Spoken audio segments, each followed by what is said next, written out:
Turn to Cuba after 9 days of mourning for the passing of former Cuban President Fidel Castro. Castro was buried at his hometown Santiago. Earlier, our U.S. correspondent Sharon Bryce Peace caught up with E.f.f leader Julius Malema, who was also in Cuba to pay his last respects to Castro. The SABC belatedly discovered that the E.f.f were in Havana, Cuba, to pay their respects to the people of Cuba in person. That delegation is led by the Commander-in-Chief himself of the Economic Freedom Fighters, Mr. Julius Malema. Mr. Malema, warm welcome to SABC. Thank you. Thank you for having me. What were your impressions, your initial impressions? I mean, you flew all the way of how the Cubans managed to pay tribute to their fallen leader, Fidel Castro.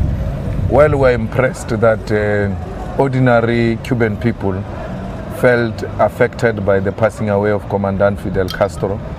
They've all been mourning for the past days, and they've declared 9 days of mourning. And they don't even play music in their cars as part of paying their last respect to a person who liberated them from Batista's dictatorship.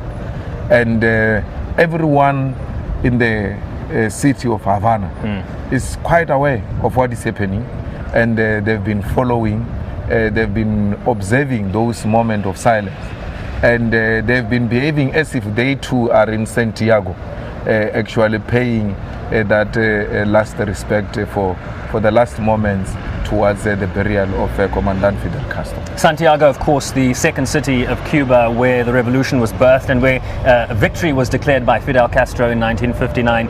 I was watching your E.f.f on Castro event before you left South Africa, and you do speak about Cuba in very glowing terms, whether it's about their free education, free healthcare, the impressive literacy rate they have in this country. What is it about Cuba, the philosophy, the broader perspective that they can teach South Africans?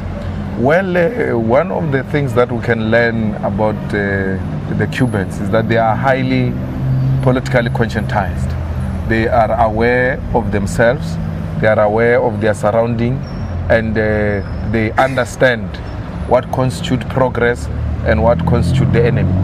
And they've come to appreciate that they are in the situation they are because of the choice they've made of not wanting to follow what the big brother America says they must do. And they know that if it was not of illegal embargo imposed on them, they were actually going to be a much more better country.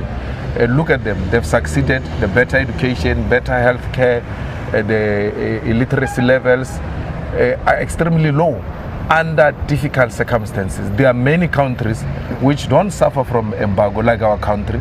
The illiteracy levels are too high.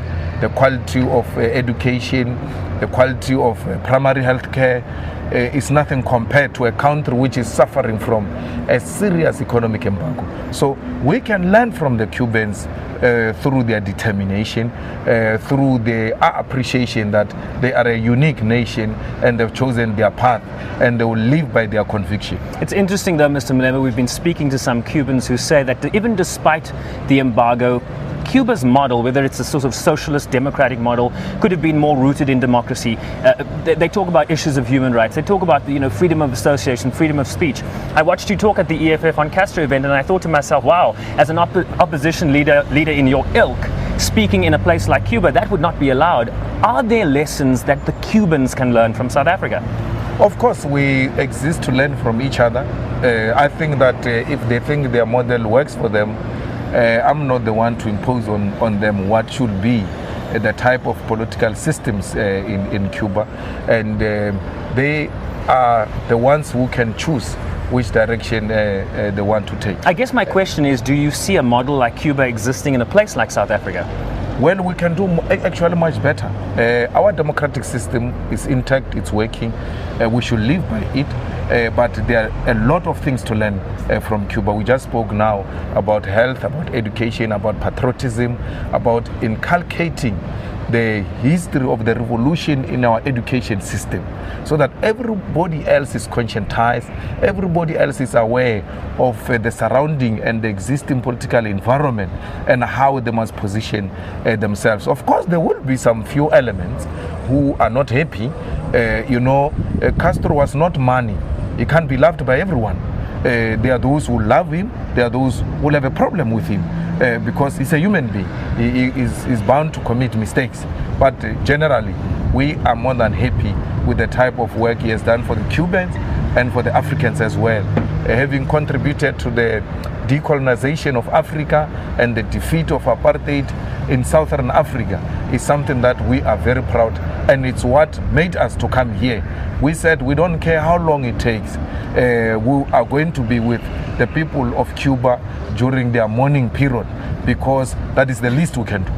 Now let's talk a bit about the economic embargo that you mentioned. We've seen this, what they call rapprochement under President Obama, a sort of recalibration of the relationship between Cuba and the United States. We now have a president-elect, I beg your pardon. His name is Donald Trump.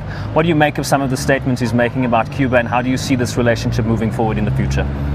I think that one of the observations that Commandant Fidel made was that I will only bow out once I've destroyed America.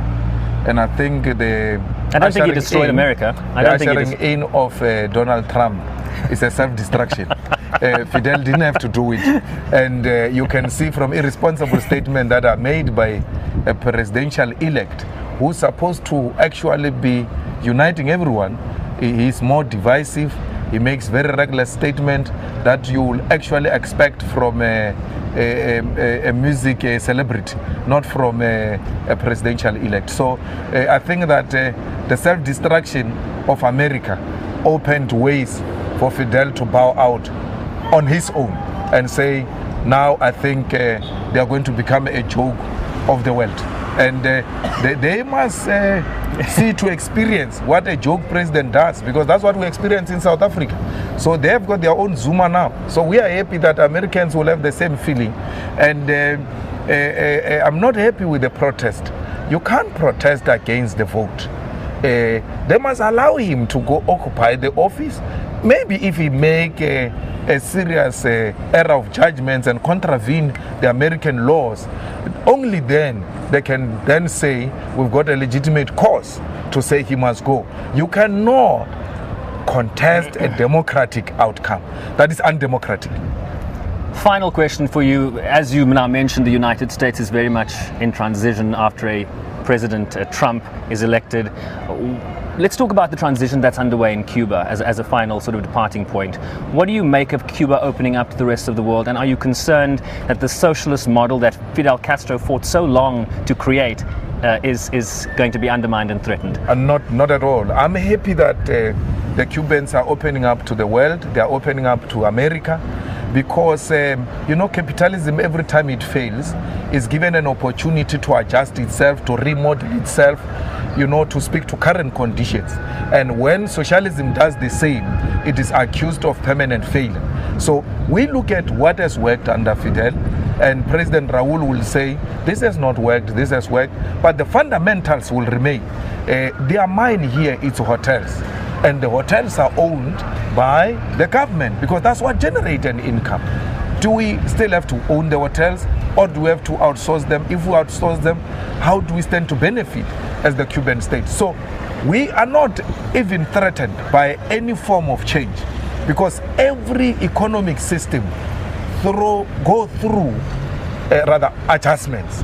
And we've seen it with capitalism, and socialism must be allowed to do the same. It is a socialist state in China, yet there are some amendments and adjustments made to that system, yet the socialist principles and fundamentals still remain. The state is still the owner of strategic means of production in China. And I hope and I'm confident that even in Cuba, they will not let go of strategic means of production in the economy.